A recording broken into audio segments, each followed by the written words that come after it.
Hello friends, welcome to the MJM Horror channel. Today we have a new horror story about Kong and Skar King. In this story, they meet each other in a terrible way, causing a great conflict to begin. So please stay with me.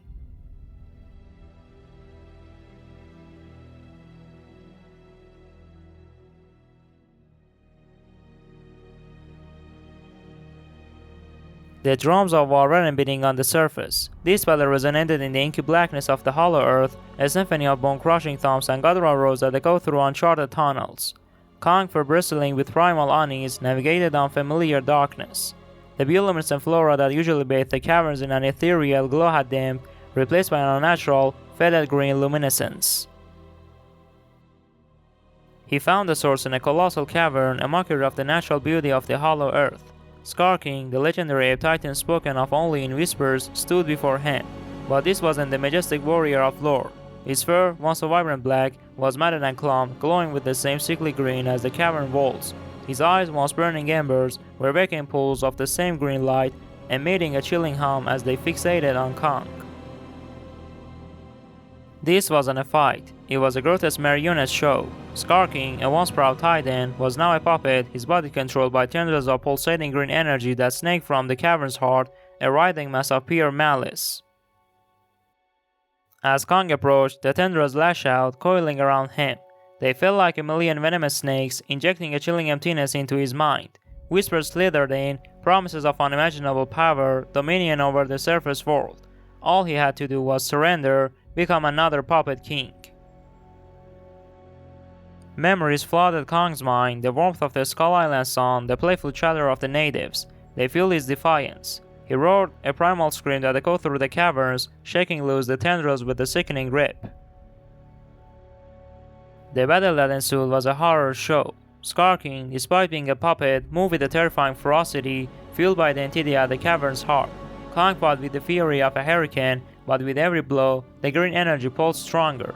It wasn't just Skar King he was fighting, but the entity itself, a cosmic parasite twisting the Titan's every move.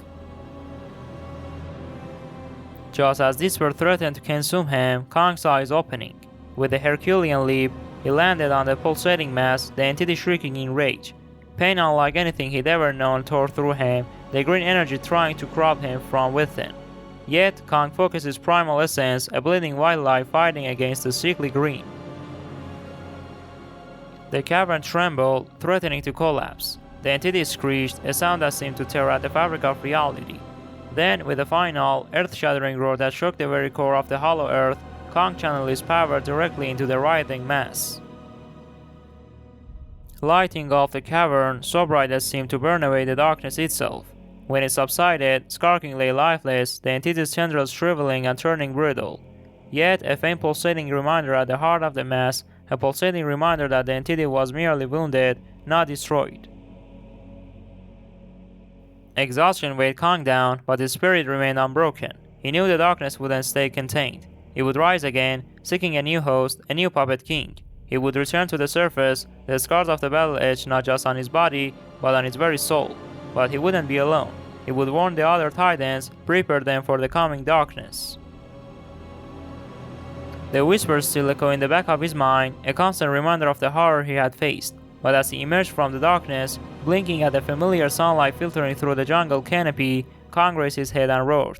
A challenge, a promise. He wouldn't let the darkness win. He, the last king of the hollow earth, would stand guard. Thanks to the friends who paid attention to this story until the end.